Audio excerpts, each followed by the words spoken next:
If you have to use the bathroom or go get a drink, this story's a little bit long in the tooth. But before you leave, let me ask you this one question. Do we have any old Aerosmith fans here? Okay, so forgive me. This is, Sam, I think you'll get a kick out of this one. Where are you at, you bastard? All right, so here's the deal. Very, very young, very early on, I don't know, 14, 15, 16 years old. A buddy of mine said, dude, you gotta hear this record. This new band. Somebody turned me on to them, and he took the Aerosmith Get Your Wings record, and he laid it on a record player, and he put the needle down, and I just was like, holy shit, this fucking band is awesome. So you got that part, okay? So now let's fast forward a few years, it's doing the whole band thing, all through Philadelphia, New Jersey, New York, Delaware, Maryland. And we were playing covers. So we would come into a bar like this, and we would do, Wednesday, Thursday, Friday, Saturday, Sunday. 5 days, 4 sets a night. And we did this every week.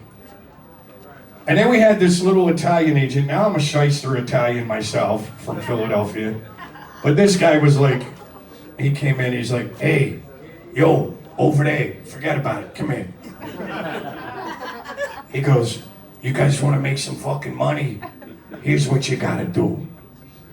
You gotta fucking, on the weekends, you gotta do a fucking tribute set. Okay, what does that mean? He goes, your favorite fucking band. Who's your favorite band? We're all like, Zeppelin, Aerosmith. Okay, pick one. Zeppelin, Aerosmith. Do a fucking tribute set to one of those bands. So the band that I'm in, we're like, oh yeah, okay, great. He goes, do you do that Friday, Saturday? You do a fucking tribute set, you'll make a ton of cash. We said, all right, we like that idea. So we go, okay, cool. So we couldn't figure it out though. We're like Zeppelin, Aerosmith. So we were the geniuses. We go, here's what we're gonna do. So Friday nights, we would do 3 sets, last set, entire set of Zeppelin. Saturday nights, 3 sets, entire set of Aerosmith at the end. We did each one. So now, here's how fucking crazy yours truly was. I was so, kids. How you doing, buddy? Yeah, I know. You, Sorry, I didn't know who you were. Here, Mom. Hey, you know what? It doesn't matter because I don't know who I am most of the time either. You'll understand that when you're old enough to drink. You'll figure that out. I'm not a famous person. See the lady behind you? She's way more famous than I am. She's way more famous. I used to, not anymore.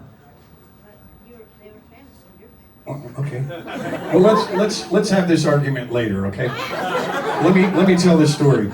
Now, let me ask you, how are you? Are you okay with some cuss words every now and then? Your parents cuss? Wow, you might not want to say that in public. Might not want to say that in public, buddy. All right, cool. They don't beat you or anything, do they? Okay, cool.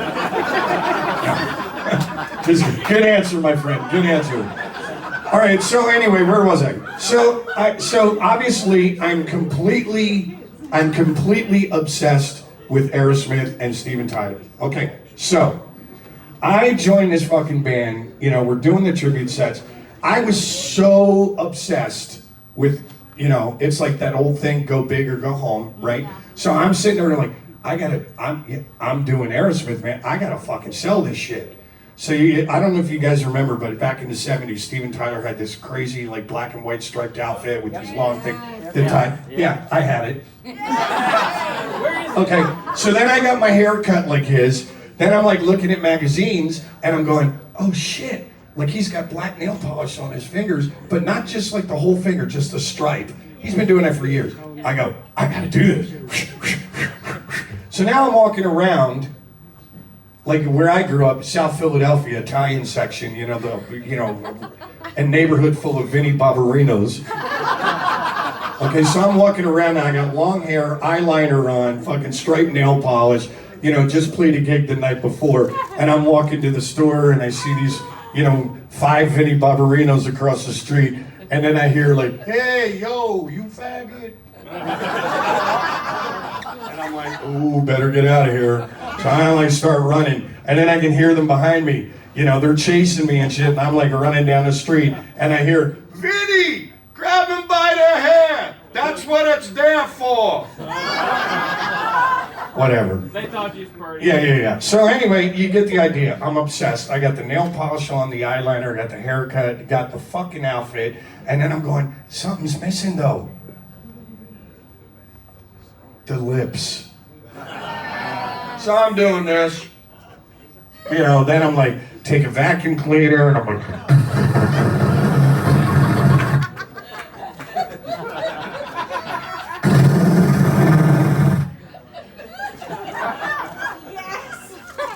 then I realized my brother was using it for a completely different purpose. Yeah, you whatever. You'll understand that joke way a long time from now. Anyway, so you get the idea. I'm obsessed.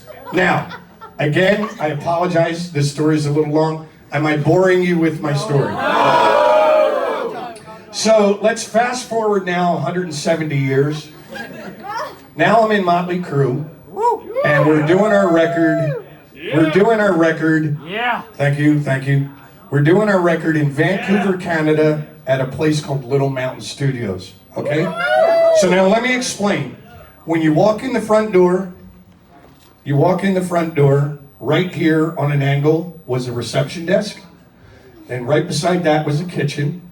Then right over there in the corner was Studio A, where we were. Then over here was Studio B. And then there was a big giant living room with couches and TVs. It was kind of a common area that everybody shared. Okay? So we got it now. So we're in Studio A. And the first day we're there, Tommy and Nikki decide to pull a little bit of a prank on yours truly. So we're in Studio A, and Tommy and Nikki come over to me and they say, hey, at that point I was crabby. Okay, so they go, hey, Krabby, there's a local band next door, just got their first record deal. They're gonna be here for a while. We're gonna be here for a while. I think we should do what the people in Knoxville would do, and we should go over there and say hello and be neighborly. Yeah. I go, sure, okay. But then they stir the pot a little bit more. They start fucking with my ego. Then they go, and besides, you've done no interviews at this point. I think they'd really get a kick out of meeting the new lead singer in Motley Crue. And I go, you're right! Let's do this. So I walk out of Studio A, walk through the living room, and I shit you not, I didn't open the door, I didn't push, I kicked the door open. Just trying to surprise these youngsters. And I'm sitting there, and then everything in my brain started going slow. So like right about where you are, I'm standing in the doorway, and there's somebody sitting in a chair, just like this one, playing a guitar with his back to me. So I kick the door in, music stops, and he turns around and he looks at me like this, and my brain goes, oh. So I go, holy shit, that guy looks just like Joe Perry from Aerosmith. And then it seemed like a day went by, right? And then my brain goes, you're a fucking idiot. It is Joe Perry from Aerosmith. So I do want to say Joe was not happy. Because I basically interrupted a guitar solo, maybe the greatest guitar solo ever that you'll never hear, because I interrupted it. Now I'm focusing here, I'm looking over here at Joe, and all of a sudden I see this commotion in the corner. and it's coming at me at a very rapid speed and rate. Rate of speed, I meant to say. Thank you very much. And all of a sudden, I start noticing it's in leopard and feathers and bangles. David. Right? And he comes over to me. Now, mind you, the whole, right? This is God is coming at me right now. Grabs me, picks me up, starts biting and licking the side of my face. And then he says, yeah, you're the one that's being shot out of the cannon, brother. Now, at this point, I'm meeting basically God. And I just was like,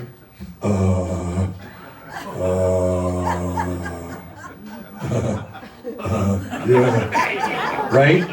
Tommy and Nikki see the panic on my face. They pull me out of the room, and this is their awesome advice to me. They go, dude, Motley Crue's here, Aerosmith is here, we're peers. You cannot be a fan anymore. And I go, you can lick my ass. That's Steven Tyler. So I'm freaking out, right? I'm like, whatever. So now, I apologize for the length of this. So I'm sitting there. Every time I left the room to get a cup of coffee or a beer or a cigarette or whatever, who do I run into? Steven. And he's the sweetest guy ever. He's super cool. He's really, really nice, really down to earth. And he's exactly how you see him on the TV. He's walking around, and he's like, yeah, what's up, my brother? How you doing? How's the record coming along? How's the writing coming along? How's the singing coming along? If you ever need anything, just let me know. And I'm like, So like a week or two goes by, right? The same shit every day. And then finally, Nikki and Steven are very good friends. So Steven goes over to Nikki and he's like, dude, the fuck is wrong with your singer? And Nikki's like, what are you talking about? He goes, I have literally tried to talk to that guy every day for the last 2 weeks. And he says, nothing. His eyes are like this big, mouth open, little drool, creepy. And he's sitting, he's like, what the fuck? Like, nothing. So they're sitting there bullshitting, and he goes, I gotta ask you, dude. He goes, what's his thing? Is he like high? Is he drunk? Is he stupid? And Nikki goes, all of the above. So I'm just freaking out, right? So Bob Rock comes one day, I'm doing a guitar track, I forget what song it was, but he goes, I hate this guitar tone, crap, take a break. And they're moving microphones around the room. They're doing all this shit. So you take a break. So I grab my acoustic guitar, and I'm sitting on that couch again. I'm hanging out. And I'm just sitting there going, fuck, how awesome is my fucking life right now? I literally was like this skinny Italian kid from a ghetto in Philadelphia, went to LA, and now I'm singing for one of the biggest bands in the world. I'm doing my first record with him, and Aerosmith is right behind that door, right? And I'm freaking out. So then I start reminiscing about how far I've come. Oh my God, Aerosmith right there. Oh, you used to be in an Aerosmith tribute band. So I'm sitting there by myself, and I start playing on the guitar, like shit, like.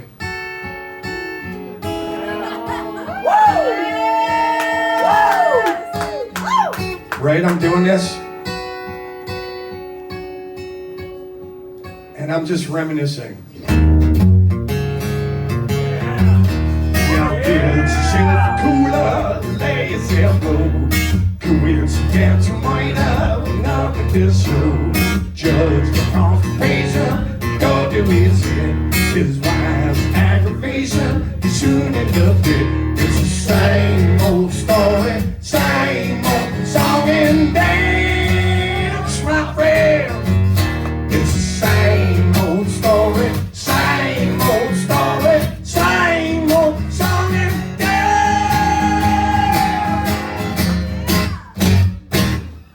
So I'm in my own head, minding my own business, and I'm just rocking out, right? So then I start thinking about one of my all-time favorite Aerosmith songs. And I go back to the Get Your Wings record. If you guys remember this, there's a song on there that I've always thought, from the minute I heard that record, there's a song called Seasons of Wither. Remember this? Yes, it's a great tune. So I start playing the song. I'm in the room alone, and I'm just noodling around. And right when the voice is supposed to start singing, I go to start singing, and I hear the voice, like right here, and I go like this. And he goes, yeah, you're playing it wrong, brother. So I go, wah, wah, wah. Now, as a fan of music, if I ask any one person in here, we all have that one guy or that one person that if you could sit down at a bar with and just hang out, and if Bono or Paul McCartney or somebody walked in this room right now, that you would just go, holy shit. You know what I mean? So I'm having this moment now with Seasons of Wither. I've been playing it wrong all these years, and I had the great fortune of having Steven Tyler, again, jump over the back of the couch, take my guitar, and he goes, here, let me show you how I wrote that. Let me show you how to play it. And I go, yeah, Steven, I know you wrote it, but like, I gotta ask, man. I know the guys are gonna be pissed at me for asking, but like, I'm gonna be a little bit of a fanboy here. I got a couple questions I need to ask you. And he goes, shoot. Now he's just thrilled that I'm talking to him. You know what I mean? And I go, okay, Steven, I got 2 questions for you. Night in the Ruts. He's like, yeah? I go, there's a song in there called Coney Island Whitefish Boy. What does that mean? And he goes, let me tell you. He goes, when I was younger, we used to go down, I lived in Yonkers, New York. And he goes, we get together on the weekends, and we get some weed, we get some beer, we get some wine, and we'd head down to Coney Island, right there on the beach. And we would just hang out, we'd drink, and we'd meet girls. And then he goes, we'd meet the girls, and we'd get them a little drunk, we'd get a little drunk, and then we'd go under the boardwalk, and we'd fuck them all. And I go, okay. And he goes, now, back then, you used the condoms. And he goes, the next day, the beach patrol would come with their rakes and they'd clean up the beach. And he goes, there'd be all these used condoms on the beach. Everybody called them Coney Island Whitefish. So I'm a Coney Island Whitefish boy. So I'm like, all right. So I go, now Seasons of Wither. He goes, let me tell you what happened. I was hanging out at a bar. Am I boring you guys with this one? So I go, Seasons of Wither. He goes, I'll tell you what I was doing. I was in Boston, and he goes, this was before the band got really big. We had a band house. Everybody lived there. We rehearsed there. We slept there. We ate there. We did everything there. We did everything together. He goes, now I'm at a bar one night. I'm with these 3 girls, and he goes, we're drinking. We're smoking a little weed. He goes, we're getting frisky in the bar, so we go back to this one chick's house, and I fucked all 3 of them. Then I smoke another joint with him, and I start walking home. And I get past this trash can, and I see this big dumpster. It's got a guitar neck sticking out of it. I grab it. I take it back to the band house, and I give it to Mr. Perry. Mr. Perry cleaned it up. He put some strings on it. He intonated it, handed it back to me. I went down into the basement of the band house. I laid out a tapestry rug. I lit some candles. I smoked a couple joints. I drank a thing of whiskey, and I took a triple Tuinol, and I wrote Seasons of Wither. And I said to him, did you say you fucked 3 girls? Can I just touch your balls? Anyway, I didn't say that part. Well, maybe I did. Maybe I might have. But anyway.